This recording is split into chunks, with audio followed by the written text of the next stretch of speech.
Assalamualaikum warahmatullahi wabarakatuh. Jumpa lagi dengan saya, Babe Indra Channel. Dalam edisi Rakyat Jelata Bersuara, inspiratif, komunikatif, solutif, dan faktual.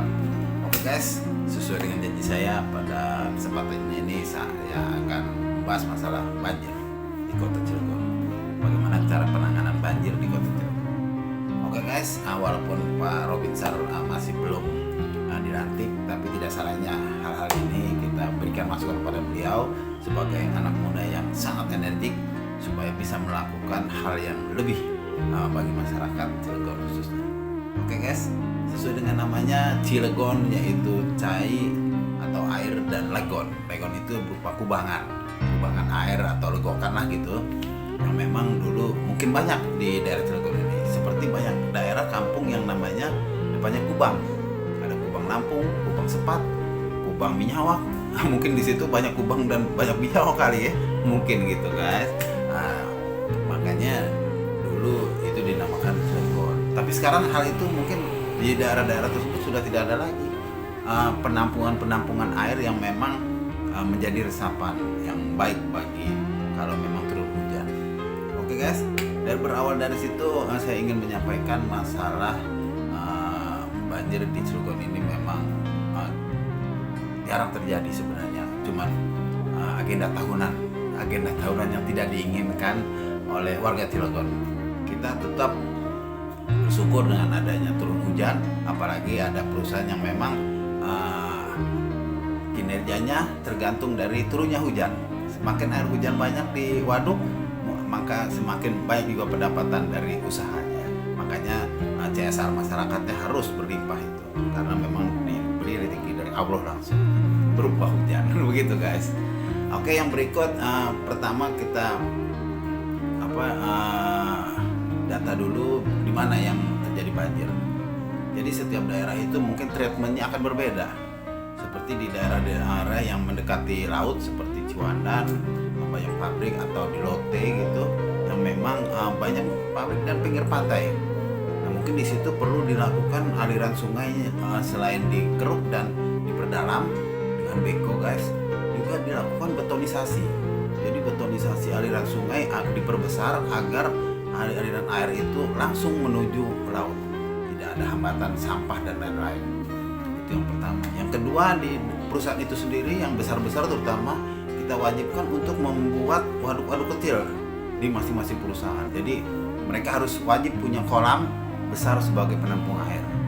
Jadi mudah-mudahan itu juga akan mengurangi dampak banjir di masyarakat.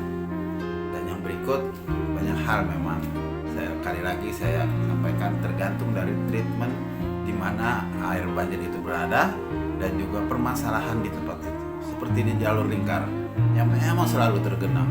Mungkin di situ perlu kita lakukan pembuatan drainase baru, misalnya di tengah jalanan itu kita bikin lubang baru supaya air mengalir dengan deras.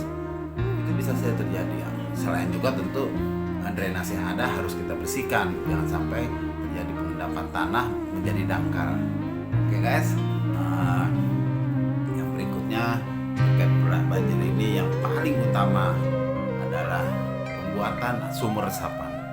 Jadi kalau dulu ada kubang berupa penyimpanan air, kita bisa mencontoh Pandeglang guys. Itu Pandeglang kemarin ada program embung namanya itu. Embung itu yaitu tempat-tempat penyimpanan air di setiap tempat, setiap daerah yang bisa dimanfaatkan untuk pemancingan atau tempat wisata. Nah itu memang harusnya seperti itu. Di Cilegon itu harus berani melakukan sesuatu yang baru, yang memang menjadi terobosan supaya bisa mengantisipasi banjir.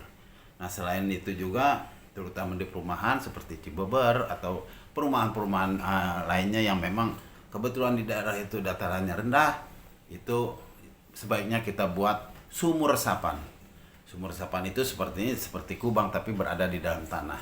Nah, sumur resapan juga harus dibarengi dengan pembuatan lubang biopori agar semua air yang tergenang bisa menyerap ke dalam tanah. Kita buat lubang biopori secara massal di setiap tempat-tempat yang tergenang, insya Allah itu akan mengurangi debit air yang ada di atas permukaan. Oke guys, semua harus kita coba.